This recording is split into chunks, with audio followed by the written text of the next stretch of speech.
Jay and Steph. It's a real pleasure to have you here, and we're joined today by my friend and colleague Ben as well, who's our resident science genius on all things health and barefoot. Still yet to teach me everything he knows. But, well, you know, we've got some mutual explaining to do because I need to learn a lot about regeneration as well, Emma. So this is. We're just waiting until we can download what we know into a SIM card and then exchange, right? That would be handy. Yeah, Elon Musk has his way. That's going to be real soon. That's coming. It is. I see that coming. AI chips. Here we go. I'm pretty sure that's why COVID's about, right? Isn't it? No, too early to rise. Are we going down that road already? Early. Cashless society. Here we go. But seriously, thanks for coming. Thank you for having us. For my benefit, who are you guys? What do you do? Who are What's we? Phase 6 about? Well, do you want to take that one? Yeah, sure. We started Phase 6. We're a multimedia company that specializes in unconventional training, content creation, entertainment, and nutrition education as well. We started around 2 years ago. We weren't very impressed by the current state that the industry that was being represented. It didn't really match our values in terms of what was being presented as functional or fit. Right. Every time we went to look for someone to learn from, it was very difficult. The knowledge wasn't necessarily there, so we made an effort to change the paradigm in terms of that sense and start Phase 6. And also learn from the best in the world. So that's what we've been doing for the past few years. Right. Is meeting the best minds in the business and training with them and gaining as much knowledge as possible. Yeah, we took a big trip to America to kind of learn from the best. So that's what started our journey, really. I know in conversations, you know, we've talked about how movement flow in general is something that's coming across in health and fitness, wellness, and there's a lot of different kind of angles on that. But you'd trained in a particular style. What? Tell us more about that, or who we were was inspired with? with. It was Cameron Shane. We took quite a lot of knowledge from him. We did a workshop with him too, and he kind of opened us up to where the movements actually stem from. He's very much he always makes sure people know the origins of where this comes from, you know. So like, even though it's becoming very popular right now, people have been doing this for many years, and it all stems from martial arts and yoga, I guess, as well. Cameron Shane's a very interesting guy as well. He actually was the bodyguard for Charlie Sheen in the 90s. And he was, I think he was the personal trainer for Jennifer. Probably quite busy. Yeah. I think he's the personal trainer for Jennifer Aniston and Courtney Cox and all these other guys as well. And then he created his own system called Budokan. Budokan, that is it. Okay, fine. You know, when I remembered that name, I was like, is that really what it was called? Yeah. It sounds like something different. But anyway. Yeah, I think it's Japanese. It means, I don't know exactly what it means, so I won't say, it means this, but... it was, he created that, but that actually stems from martial arts, particularly jiu-jitsu, by Hickson Gracie, who was taught by a gentleman named Orlando Carney, who he used to embody animals basically in Brazil and embody the animals that he was imitating and stuff like that. And then Hickson Gracie, who is part of the world famous Gracie family jiu-jitsu, he started implementing his training into his jiu-jitsu, and then it all sparked that kind of stuff. So there's a really cool documentary called Choke, which stars Hickson Gracie, where he's actually doing all this stuff you see online now, but it's like in the early 90s, and he was doing that, before. So basically you saw the fitness world, or the health and fitness world, for what it was kind of turning into, this commercial kind of... I'd like to know, so what was it that you didn't like about it? Like, what was saying to you this is not being done right? The quality, the form was being taught incorrectly everywhere. Everywhere we went, every gym we went to. Right. There was trainers teaching people incorrectly, and it was dangerous, and the amount of times we wanted to like jump in there, but obviously you can't because then you'd have to help everyone. But yeah, so that was really kind of frustrating. Me personally, anyway, when I see it, I'm always like, oh my god, like I need to help you. But the problem was. I don't know what you mean. It's nothing like that with running at all. yeah.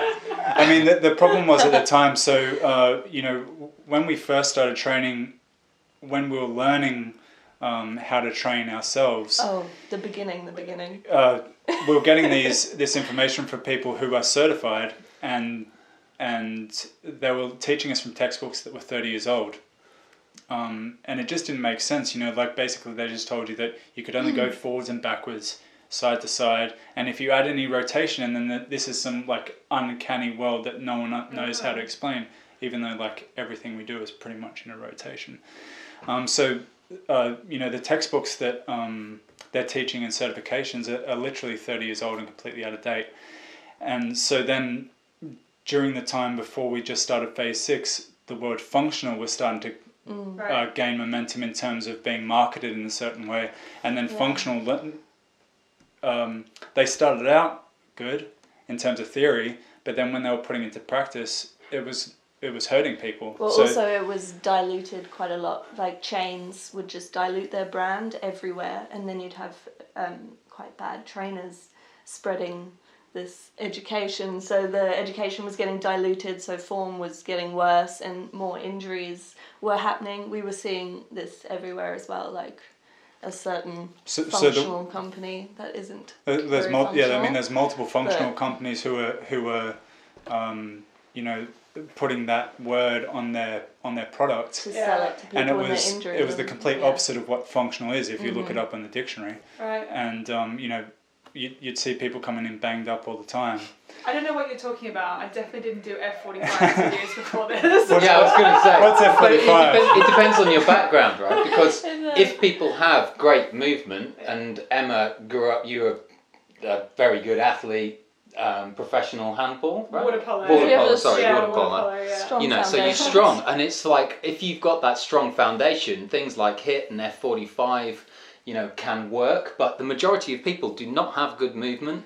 Right. They do not have the sufficient, you know, foundation to go in and do those kind of things. And a lot of the time, they'll just smashing it out is not the best thing for them. I was really inspired at your workshop by how much time we took over doing certain movements. And it's like, rather than bang out as many press-ups as you can or as many squats, let's do a squat as slowly as we possibly can. Let's do a press-up as slowly as we possibly can. And that's just an entirely different way of doing it. Yeah, it's interesting that you say that as well too, because just for context on the podcast, I've just had my 3rd shoulder reconstruction, and this time they cut my entire shoulder capsule in half and pulled it up to tighten my shoulder. And I think, although I had this kind of background in water polo, I was part of the last phase of athletes who were told you would only ever make the Australian team if you trained harder, not smarter. So there was no plyometrics, there was no Pilates, you know, there's no cross-training, there was no rest to be better. It was just like, if you go in the water and you swim another 5K, you're the one who's going to get picked to play on Saturday. And that's what the mentality was. And only as I grew up out of it and had, you know, injury after injury after injury, was that mindset changed now to kind of what you guys are talking about. We're literally all about slowing things down until you've mastered the movement, and then you can show how fast you can go, and then you can get the actual benefits. And then we also have a major focus on active recovery and recovery in general. So, for example, Jay and I will only train like maximum 3 days a week. Wow. I used to train 7 days a week when I first started, and it was awful. Like, I just was obsessed.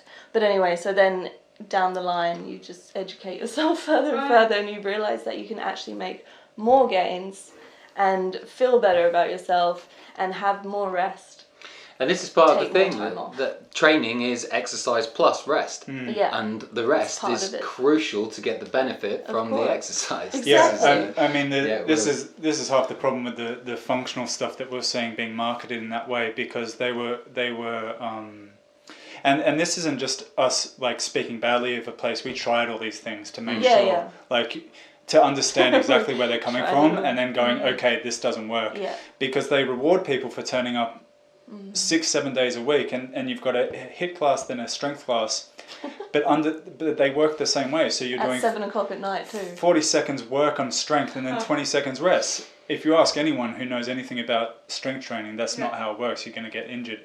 And we actually, I've never been injured in my life, and as soon as I did that class, I had an injury. Really? Yeah. Like that was me knowing I have a little bit more control than what's going on with my body, you know. Right. But still.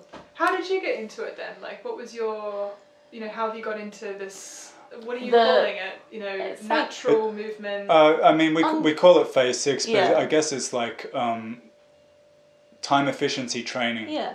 Focusing on longevity, I guess, because our main goal is we want to see people training at their highest potential for as long as they possibly can, which is achievable because Cameron Shane, for example, if you look at any of his videos, he's almost 50 years old and he can do things that 20-year-olds can't.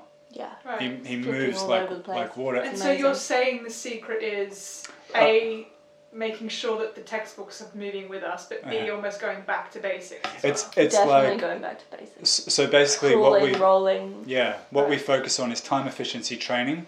So what we mean by that is gaining strength and mobility at the same time, with movements that have a lot of carryover gains to other movements that you don't need to directly work on. So there's a lot of movements that we do that we focus on our training and we program them in, and then if you ever got put in a position where you have to want to try another core movement, your brain will already know how to do that because you're already prepped. You know what I mean? Sounds very yoga-y. Yeah. The problem with yoga is that there isn't a lot of focus on strength and mobility. Like you can be soft and flexible, right? But you can't be strong and mobile. Yeah. So there's a real difference between falling into a position and then owning each position, owning each I think part of that movement. Of that has got to be, to some extent, how the yoga is taught. And of course, because for sure there's a lot of difference. There is strength in yoga. Yeah. But it's the mindfulness or the way that you're doing it is going to contribute to whether you get strength out of it or you just become super flexible. Yeah, exactly. It's so with ours, time efficiency training, by focusing on the strength and mobility side of things, then you'll gain flexibility for free. The other way around isn't necessarily true. You focus on gaining flexibility, you won't become strong and mobile automatically. You know what I mean? You'd have to do everything. But by focusing on strength and mobility, you get flexibility. So how do you package all this stuff up in terms of what you guys do with people? Yeah, Carl, can you? I would love like an overview of your phase 6, because phase 6 is actually 6 phases. Yeah. Hey. And I mean, we'll call you into checking out your philosophy. The old philosophy. But it's good because it's take us through it. Yeah. Yeah. So I mean, it's been kind of hard to build out the curriculum so far because we've been traveling so much. We're coming up to our 3rd year of like living out of a suitcase, basically. I'm sure it's more than that. Maybe a bit more. I think since I met you. But did you know you were getting into that? I've always been like that. I mean, lockdown. It does. Yeah. Do you know what? Yeah. It's everyone's goal right now. Airbnb is a godsend. Yeah, Airbnb is great. But I mean, at the moment we're at pretty much the first phase where we're building out our athletic performance phase, which is basically the first phase. Yeah. The second phase is nutritional optimization, which focuses on nutrition, obviously, and the education. To support your training. And ensure that your intake is correct for your own body. And then we dive into self and personal development. So like we call the phase 3 the paradigm shift. And that's when you start to broaden your horizons beyond a physical training and diving into your own self-awareness. And then phase 4 will be ecology studies. Right, so that's another big passion of ours that over the next 5 to 10 years we're really going to be zoning in on that. Sure. And that's one of the reasons why we really wanted to speak with you guys, because that was a passion of Vivo's, and that's something we see, and like Hydro Flask as well, other people we're partnered with, this is where the way we see our phases is once you start to really take care of yourself, the others come naturally. Then you really start to be aware of exactly how your actions are affecting the world. And I find that it's only after you build a good mind-body connection and you really take care of yourself that you can actually help. Do you know what's outside. really, really funny about this is that particular statement comes up on almost every single podcast we do. We don't ask it, it like comes up accidentally almost every time. And because we obviously have a community of people that talk on this podcast, it's almost split between more environmentally focused but still very passionate about health, and then more health focused, passionate about environmental. And the ones who are health focused always say exactly what you just said then, which is like sort yourself out first and then you can be the best.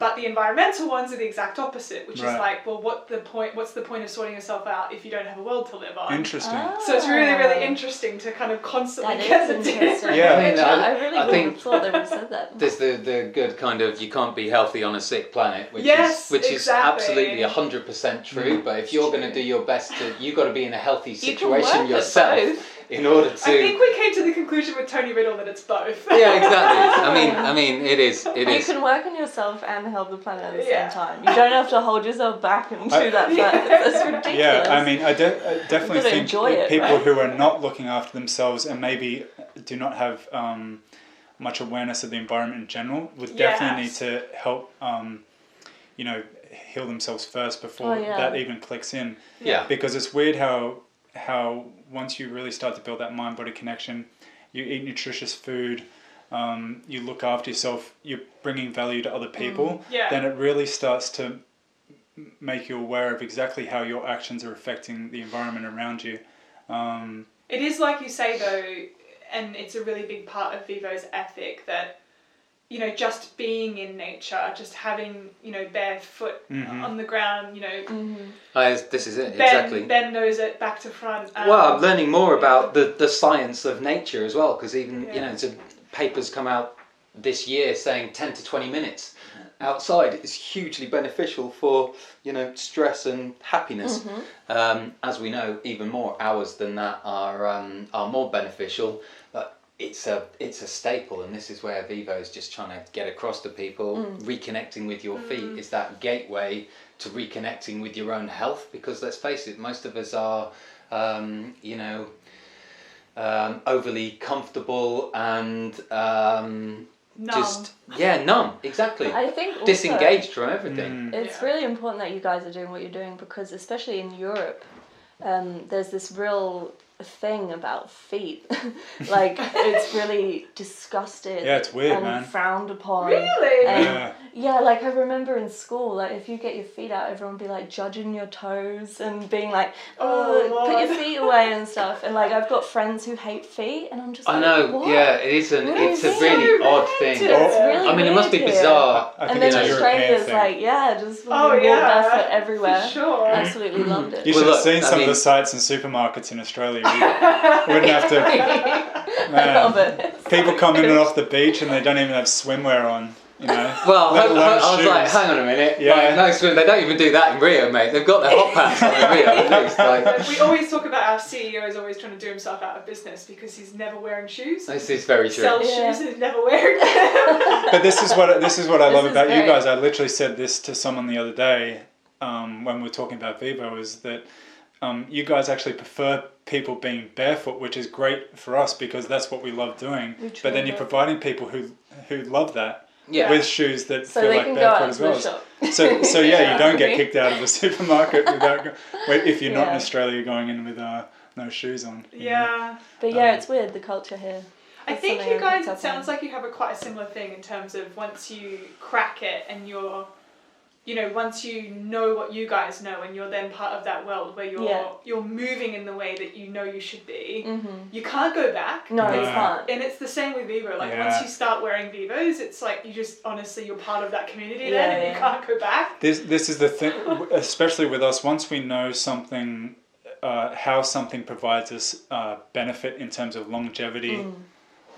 Then you can't go back. So like even if it's eating something that you used to eat and you're like, and you find out about it, Right. you can't eat it anymore Yeah, because like, for if example, it provides you no nutrition. As soon as I got my diploma in nutritional therapy, I knew exactly what the food was doing within the body. Right. So before I didn't have that knowledge, so you have like this ignorance and you don't really care. And then they told me exactly what that sugar molecule was doing, and if you have too much of it, exactly what happens. And I was like, holy shit, I don't want to put that poison in my body anymore. And I just stopped. Yes. And then I still saw people in the course like bringing muffins and stuff in, and I was like, why are you here? Yeah. Like, you either do it or you don't do it. I don't understand how you can be half and half like that. Yeah, so I mean, Exactly. my It doesn't favourite make sense shoes to were me. Vans and Converse before I met you guys, and now I can't wear any of them. Yeah. Tell me about it. To be fair, lots of people do say that Vans are like the closest thing. Yeah. Yeah, I They're do still heavy. have them Yeah. because they're warm today. I It did. was really cold. Yeah. I mean, I tried wearing mine after wearing Vivos for a while, and like the comfort thing is just It's it's completely unbearable so hard for me. to- Yeah. yeah. So My feet are not happy right I'm now. glad you got me these ones. These are great. What ones are you wearing? These thermal Oh my god, ones. I love those. Have you got the I love- Magnus? Yeah. The Woolmark the Magnus? Magnus are amazing. Yeah, So I'm yet good. to get some of those. I better Yeah. get them swiftly before they sell out. I know. 'Cause everything's Do you think flying they'll out do the the door. darkened ladies? That wasn't a Is plug there- either. That was genuine. Yeah, they're Genuinely really nice. wearing them right now. Yeah, no, I know the Walmart ones are amazing. They like genuinely are. Sorry. No, they're coming. I'll get some. Yeah. Oh, dear. Just taking a step back to the sort Oh, of. the phases. Well, we can go back to the phases. Have you? We didn't get. No, we past didn't- we it. didn't. We got to we four. got to ecology. Yeah, so that's phase 4, and then another really important phase for us is content creation. Mm-hmm. We see content creation going in the same way as an art form, basically contemporary art form. You know, because a lot of people 30 years ago, when people were playing video games, if you ever told someone 30 years ago that kids could make $6 million playing video games, then they'd be like, yeah, right. I still think that's pretty insane Yeah, now when you tell me, but I know now, it's true. now they're getting, they're actually considered athletes and they're earning lots of money Crazy. and sponsorship Drone deals. flyers make millions. And Whoa. content creation as well is super important. And one of our passions is to help people learn how to create their own content. Okay. And monetize it as well, so they're generating income themselves, and create this creative force of entrepreneurs. Yeah, that's another thing we're very passionate about, is because we've come into contact with a lot of athletes, but they don't have much of a personal brand because they don't know how to show themselves on social media. So it'd be like really random, like walks in the park with your kids and then like fighting or something. It's, so we think we could really help them tailor it in a way that helps them get for more when their career's exposure. over. Sure. So like a lot of the athletes are very well, pretty much every athlete is tunnel vision on what they want to do in that sport and what they want to achieve. Yeah. So their longevity mindset isn't necessarily thinking about, okay, what happens if my career's over? Yeah. So what we want to do is have the athletes through phase 6, help them build their own personal brand and be able to monetize that personal brand for long after their career's over, and it's something that's super important nowadays, especially for athletes, because like even the NFL guys, they get big money, and then a lot of their stories is they lose it immediately after they finish because they don't know what they're doing with their life after. And this also comes onto longevity, which is a big thing that we preach about too, and that in turn helps them train for longer as well, and like keep going as a profession for longer. It doesn't have to be so short, like, oh, when you're 25 you're too old to do this and that, like in athletics and stuff. It's all a load of rubbish, because a lot of those guys have like a huge personal brand that they could easily help bring income to support their family after that, sure. And then that might take them, once their career's over, they won't be so lost in finding out what they want to do next. They'll already have something set up, something they're passionate about. But that's not necessarily just for athletes as well. We want to help the younger generation too.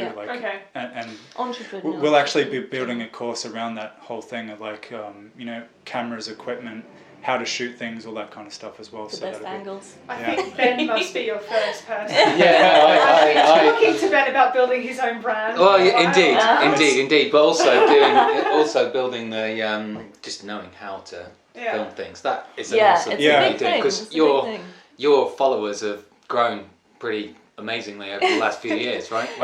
Where you're up to Rapid. now? You're A few months. Yeah, know. it's been between you two and phase 6. You must be ebbing I towards. think it's half. over 500,000. It's over half. It's Yeah. over 500,000. And we're going to give Okay, away good, all your good. secrets, are you?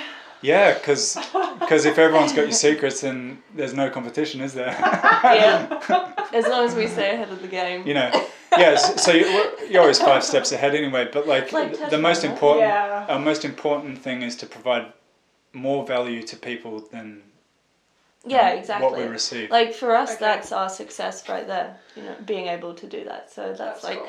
And we that's did what it, we you know. want That's cool. to, teach is like bring more value than what you would ever expect. Yeah, not Yeah. short-term gains, like long-term relationships with people. The ironic Amazing. thing with the followers is that we actually never focused on that, which is most probably why We it's always grown. said Yeah. we wouldn't. Always. Totally. Yeah. But then it's still surprising to you now as to why some posts get a huge amount of feedback and others don't. It's not necessarily what you would expect, Yeah. even given your. We kind of know roughly now why. Oh, you do? Okay, fair. So I mean, the kettlebell stuff gets less than the body weight. Everyone like loves body weight. How come? Yeah. I think because it doesn't have tools and everyone's just like, I've got a body, I can do that. I think Do you know what I mean? like people find it maybe more accessible. Yeah. And when you make something look easy, Yeah. then I think the perception is like, oh, I can do that. Yeah. And the Right. best part about that is if someone tries it and they can't, then that's a challenge for them, and they'll try it till they can get it. You know Yeah, what I so mean? we're constantly like revealing people's weaknesses, I guess, and then in turn that inspires them to work on it, and it's just really nice to see them come back to us and be like, oh, I tried your thing, I couldn't do it, but I kept doing it, and now I can do it, and now I'm stronger than ever. So it's always really nice. Which is half the reason why we slow everything down, because you can fake a lot of things being fast in movement. Yeah. You know, Instagram a few years ago when we were first starting, Oh my God. you know, a lot of it was like really fast. Rapid. Yeah. And if you don't know what you're looking at, it's very impressive. But then once you start to learn things, you sort of notice like kinks in the chain of someone's movement. So Falling if you were to through, ever yeah. like slow someone down, like there's certain positions, and I guess you'd see that in running as well, where they wouldn't necessarily own that position. If you were to ever to get them to stay there, they wouldn't be able to stay in that position. So that's what we like. If we can't own a position, then we don't move on to the next. Mm-hmm. You know what I mean? Go back. I know exactly what you mean right now. Yeah. My physiotherapist is telling me to move this, like basically contract my scaps Yeah. back. That's tough. That's all I'm allowed to do right now for the next 3 weeks. And I was like this? And she was like, no. Slow it right down. Yeah, exactly. Yeah. So that's another, and that goes into like one of our favorite expressions, which is slow is smooth, smooth is fast. Right. That's something we learned very early on. But another thing with like the content side of things of what's good and what gets good engagement, what doesn't.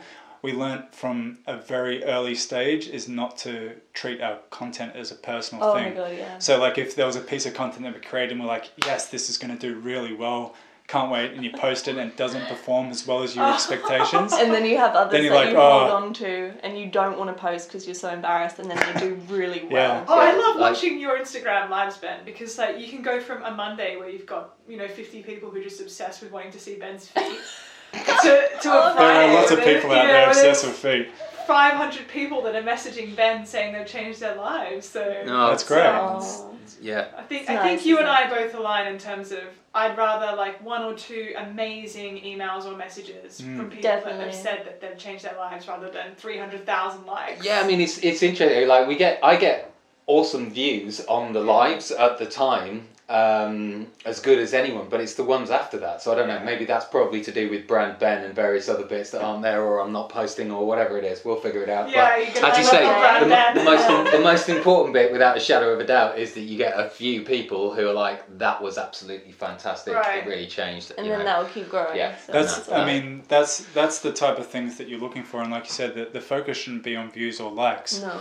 We spend hours and hours replying to every comment, every message. Right. I And try. we still Oh, that's not my forte. we still do that I now. find messages from 3 months ago that I'm like, so sorry I didn't get back to you about your daughter's feet. Are they okay now? Actually, the guy said yes, she's grown out of the issue. I was like, thank God for that. Yeah, Would you like any? How does that all like? I guess my two questions are like, how does it correlate to value and your growth of your business? And then the second question as part of that as well is how and why is it part of your kind of fitness / health and well-being What model? exactly, the replying to... Pardon? Do you mean the replying to the comments, or...? No, like as in the training people to work on their own brand. That is. Oh, right. Did you say it was phase 5? That's phase 5. Yeah. Yeah. So you would go through all the phases because nutrition should be first, as everyone knows that, but it never is. It's always second, even with percentages. Yeah. So people always want to get fit first, and then they work on from that later. every single person that we've ever met, will want to get fit first, and then naturally the nutrition will come in. Okay. After Which that. is such a fascinating thing because 80% in the kitchen, 20% out. Exactly. So and then the self-development thing is with paradigm shift is just building that self-awareness where you start to improve your own well-being, and then it'll start to kick in of how exactly how you're creating value for others around you, as well as your impact on the environment. Oh, and also how you're in control of your thoughts and what you're attracting to yourself. That's like major. Like if you're putting out bad negative thoughts every day, that's what you're going to get back. So you're not going anywhere. Success is not going to happen. So that's like that's top 2, but they all have to be and that's another thing of like all phase 1. We're massive advocates for the positive power of social media, because every single relationship that we have is through literally in this room even is all because of social media, and wouldn't have happened any other way. You know, social media, these phones and everything on it is literally an extension of ourselves. So if there's anything negative on there that's causing you grief, you're the only person to blame for that. Yeah. It's because no one's putting that on your phone, You're actively looking for it or attracting it. Yeah, I'm so... just going to clip this out and give it to my husband. So, like, if you're seeing tons of stuff negative on social media, then that's because you're looking at that, like, whether you're subconsciously or consciously. Because it only gives you what it thinks you like, right? So we don't get any of that. We follow dogs. What else do we follow? Dogs and companies like you. Yeah. Hydro Flask. Yeah, because I mean, the one of the first things that we were like, right, one of our goals is to open a rescue animal shelter, have a big ranch, and every single rescue animal can come there. How do we do that? We need to make money. How do we do that? Okay, we do this. Right. So like that'll be like the pipeline. Yeah. And rescue dogs and dogs in general is a huge passion of ours of animal welfare in general as well. Yeah. So I'm not sure if you know a guy called Caesar Milan. He's a dog whisperer. Yeah. So like his ranch that he's got, it'd be something like that, We're gonna go with alpacas and dogs and just everything like that. So that's not the chat. You would enjoy working for Vivo. Like pre-lockdown, this building was just like. We saw that. Where was our fucking invite? Yeah, we'd be here all day. Yeah, people. In Australia, it's not too bad. People are very receptive to people without dogs who like dogs. They're like, here's my dog. Here it's a bit different. They're like, oh, stay away. Yeah. I've got an Australian Kelpie and people think that she's an Alsatian. Right. And they get really worried and we put a collar on her that says friendly. Right. And it's just changed completely. And great. Everyone goes and pats her all the time. Are people still scared of Alsatians? Yeah, apparently. Oh, wow. It's madness. Yeah. I thought that was the 80s. Just conditioning. I don't know, again, the temperament of animals is down to the temperament of their owners. They are the expression of their owner. Unfortunately, there are some dogs out there who you do need to stay away from, but the majority... But you should stay away from the owners as well. Oh, absolutely. That's the dog warning you. But you can Fuck out. And it's just tricky with kids because you don't want to teach them to just run up to every doggy and be super friendly, although 9 out of 10 times it would be absolutely fine to do that. I was one of those kids. The dogs me too. So energy though, don't they? Like if they've got a kid running at them, the energy is obviously good and pure, so they have they'll be more relaxed with the child. Well, they should be. Agree. You guys are still travelling though, so you can't have a dog. No, this is why we don't have. Yeah, so we're literally. waiting to set up, and then we'll just have... We've held out for 5 years. Well, I've held out all my life, so... Unfortunately, Steph has never had the opportunity to actually, like, have a pet. I've had pets. A dog, sorry. Cats, not dogs. No, not cats. Not cats. Not into cats. Just guinea pigs. Oh, fair play. Yeah, a lot of guinea pigs and hamsters and all those classic things. So is this why you bring the animal flow into your workouts then? Is that what it's about? Just channeling it? I think we like more... Well, yeah, we are... always trying to channeling the embody an animal, I guess. But, we like the challenge, though, of moving cool. like an animal. Just animals are just some of the best things in the world, I think. Yeah. Definitely. Yeah. So what did you think of Ben's barefoot science stuff then? Was it all kind of things that you were familiar with? It was already? awesome. It was great seeing that machine too. I mean, not everything. There's a lot still don't know, and it's great. You know, we always trying to surround ourselves with people who have more knowledge than us. You know. Yeah. Because if if you're the smartest person in the room, then you're in the wrong room. You know what I mean? Exactly. So always trying to gain knowledge and then taking that knowledge and implementing into us. You know, everything serves a purpose. So yeah, it's always great speaking to Ben, and having that side of his expertise. You know, we got to spend a lot of time with Ben in the other Vivo store, and then Ben coming to our workshop. It was that was really cool. A really cool crossover. Yeah. And it's always fascinating to see. I mean, it's helpful to have the pressure plate and the volumental 3D scanner in there. Yeah, but it's always fascinating for people to stand on the pressure plate and just assess big toe function and whether it is actually doing what you think it's doing and all the rest of it. Because, you know, the simple thing of just increasing strength in big toes is not going to make any of your movements worse. It can only help with balance, stability, propulsion, all of it. Yeah. So, you know, and this is the beauty of Vivos. Again, you get those simple wins. Even if you're not going to do hours and hours of mobility work, you're still going to get a lot of benefits just from wearing them day to day, which is 100%. It's amazing the amount of people that you tell to stand on one leg and they don't even use their big toe to help balance themselves. So it just needs to be drilled in a bit more, doesn't it? Like the importance. And finding out the imbalances as well. Like, you know, athletes and stuff like that in general always have massive imbalances and they succeed in spite of that, you know what I mean? And there's too many people living in a regular life trying to make their body perfect before they actually even fucking try anything, you know what I mean? When they actually should be just doing it, and then the form will evolve naturally, you know what I mean? Yeah, because we started off, we were dog shit. Like, we watched our video, he always brings them up, and I'm like, can you stop looking at them? They will never be released, by the way. Have you seen them? Anyway, it was just really bad. Makes me feel better. Makes me feel better. Yeah. Horrendous. They may come out. Yeah. We did.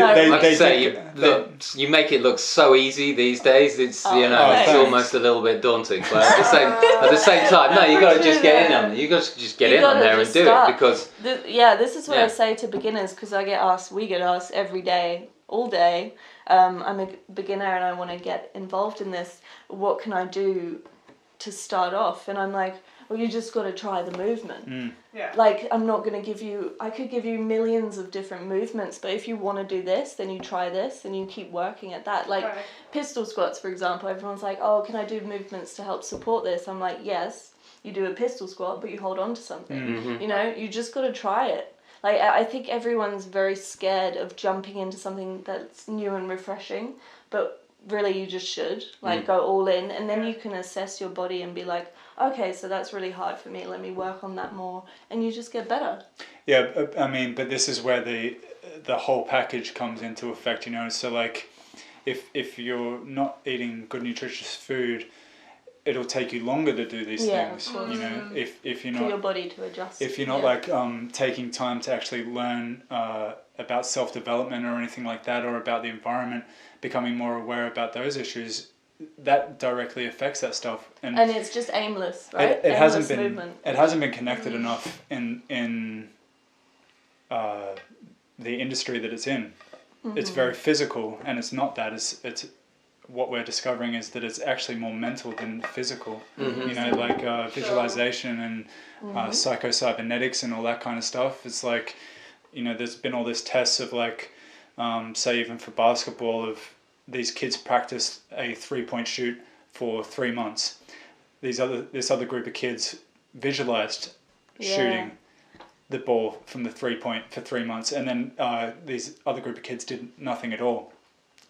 The ones who practiced every day and the ones who visualized every day were almost identical in percentage of when they actually went to shoot the hoop. Whoa. It's so powerful. That's crazy. That. It's so I mean, powerful. it is somewhat otherworldly Yeah. to believe that you can do that. I mean, And then the kids who didn't practice anything at all, declined. Nothing. Yeah. And this, I mean, this Wow. isn't anything new. I mean, athletes do it all the time, and most of the time it's actually subconsciously, because that's just how they've been built in. But Absolutely. Yeah. that, like, you know, all the fighters that we know and stuff like that, they're like, oh yeah, I do that. Like, And they just do it. Yeah, They naturally visualize the competition. They've already won. Yeah, exactly. They've And that's the point. Yeah. So I used to be a pitcher in softball, and I remember at a very young age they used to teach us to visual, because obviously that's like so nuanced, how you release at your hip and then where it goes basically over home plate. Yeah. And when you pitch a strike, you want to pitch it within these quadrants, and you know, you got to have the certain spin on it and everything, but all those movements actually, they have really barely anything to do with it apart from the visualization. And we used to get taught at a very young age, you know, in your head, you shouldn't be saying don't pitch a ball, because your brain doesn't hear don't, it just hears ball. And I really have carried that mentality through like my whole career. I think if you say don't fuck up here, or don't, you know, whatever, your brain's not, all your brain's ever hearing is fuck up. You know, and it's... And, you have to say it the other way, like... Exactly. I will be successful, or like in the positive way. Yeah. I mean, there's been little studies on that too, and I mean, there's so much evidence to support that as well. Also, this is how I come up with the flows that I shoot. I just sit and visualize them in my head and then write them down. So that's how I do it anyway. I'm like, okay, what would that look like, and what would look good, like coming onto that, and how would I transition through there, and then I'll just try it and it'll work, and then it'll be It's interesting because there's a lot more talk now around kind of play movement translating back to creativity, and kind of showing that interconnectivity of both of those things, and you do a lot of that too. There's a huge, I mean, there's a lot of science about play, and in many ways when you look at some of the greatest athletes, so I mean, I'm thinking about runners and how relaxed they are when they're running, somehow they're treating it as a game, even though it's at the top end, even though they're at the top end of performance, they've let it go to some extent in order to actually perform at that highest level. So I guess it's not that they're feeling the pressure, but they're doing it for something other than just purely winning. Yeah, and you have to be relaxed in order to succeed. So if you go in there all stressed out, you're not going to attract your end goal, which is to win. Do you know what I mean? If you go in there visualizing that you're going to win and being confident and happy and enjoying what you're doing, you have more of a chance of actually finishing. Yeah, relaxation, 100%. Yeah. You know, that's something you learn very early on in martial arts as well, is like, no matter how much you go into it thinking that you're going to do something a certain way, when you're actually in that situation of physicality with someone else, every thing that you ever thought that you were going to do completely goes out the window. Because, you know, if you're going up against someone who's even has the slightest bit of knowledge, you're in trouble. And then everything that your game plan is just gone if you don't stay relaxed. So a lot of the times you find people are just trying to muscle it. Something that I've been doing as well is that they try to use the only thing that they know they have at the time, which is strength. But in actual fact, the reason that person's beating you is because they're so relaxed, you know, like so. And also the main thing to that is you can't connect with your subconscious when you're not relaxed. So that subconscious has the infinite intelligence that you need. And if you need to think about something of what move you need to do next, then you need to be relaxed in order to get that information downloaded. So I just feel like there's so many kids in the world that need to hear that. Oh, 100%. Yeah, definitely. I wish I knew this. The great thing about social media is there's so many people out there who have such great knowledge about this that are able to broadcast this every day. And all you have to do is find it. It's very easy to find.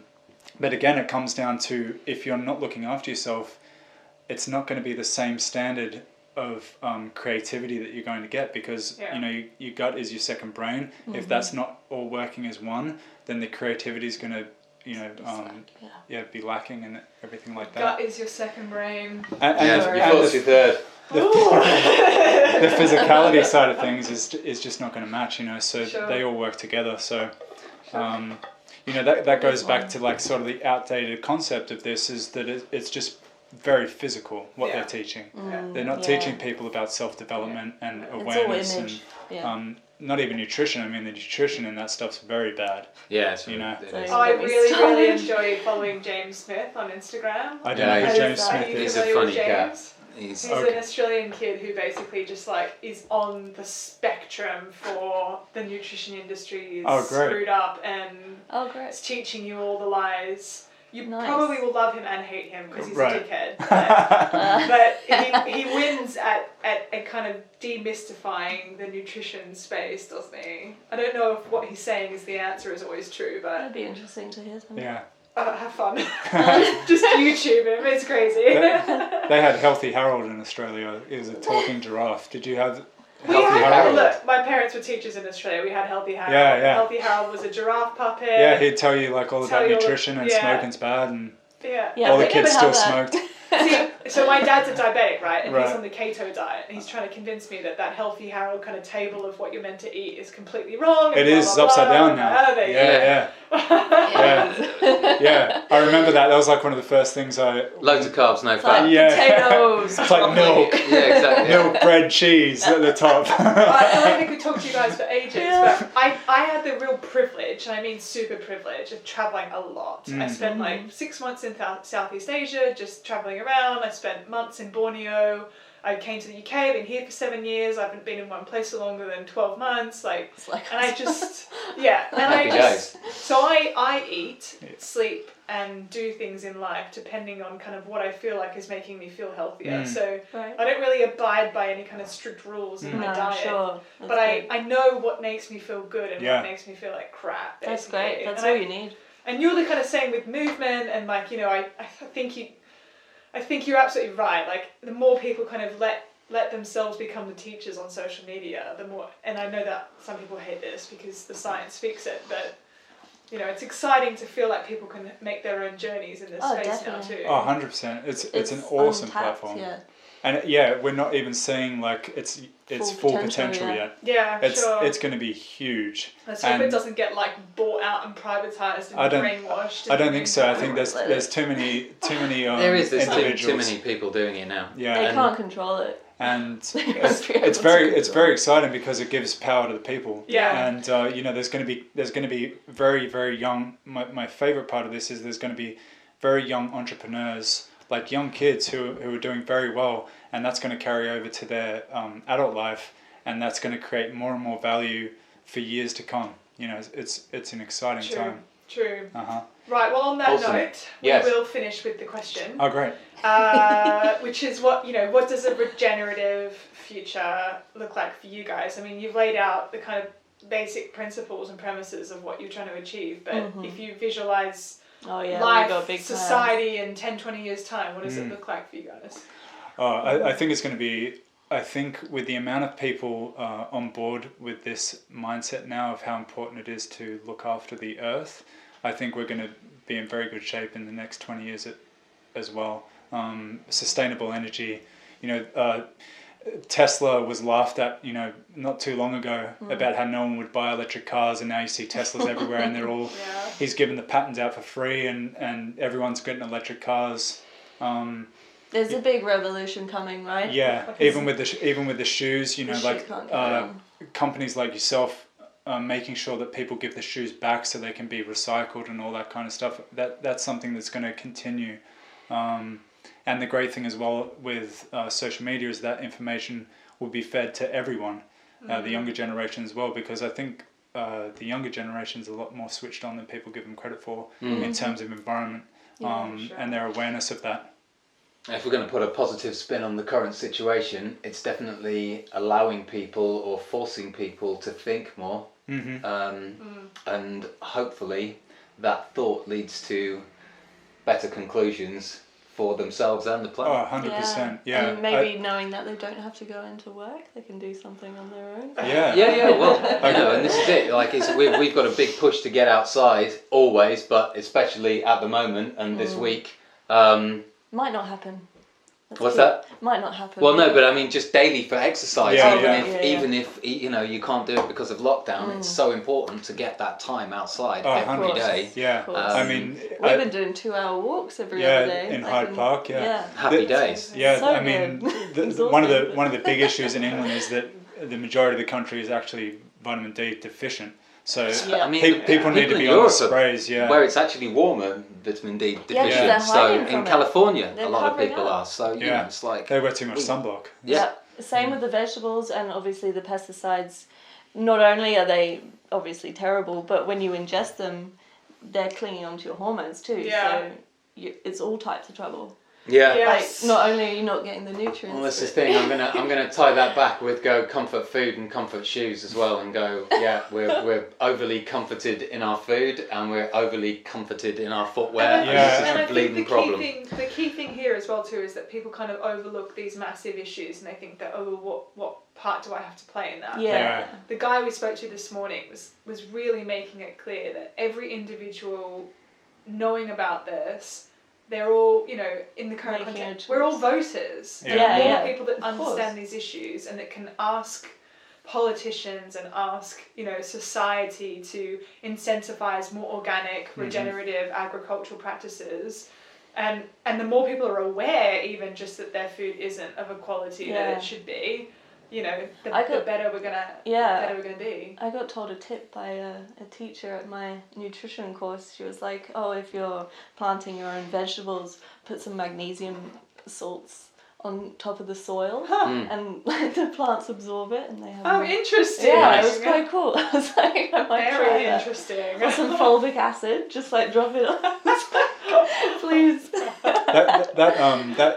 These issues as well just come down to basic conditioning as well, which most people don't realise that they've actually been conditioned into these things. So me and Ben were having a discussion about like even the shoes. I was saying to him, like, I know these shoes are good for me, but they still look fucking weird because all I've seen my whole life is what a shoe's meant to look like. It's pointy shoes. Yeah, which isn't correct, and it's amazing how many other things we're conditioned by that people don't realise, and this is where that self-awareness, you only gain self-awareness through knowledge, and that's by like listening to stuff like this, or you know. We want to aim to help, you know, awaken some thought at least. Awesome. Nonconformist.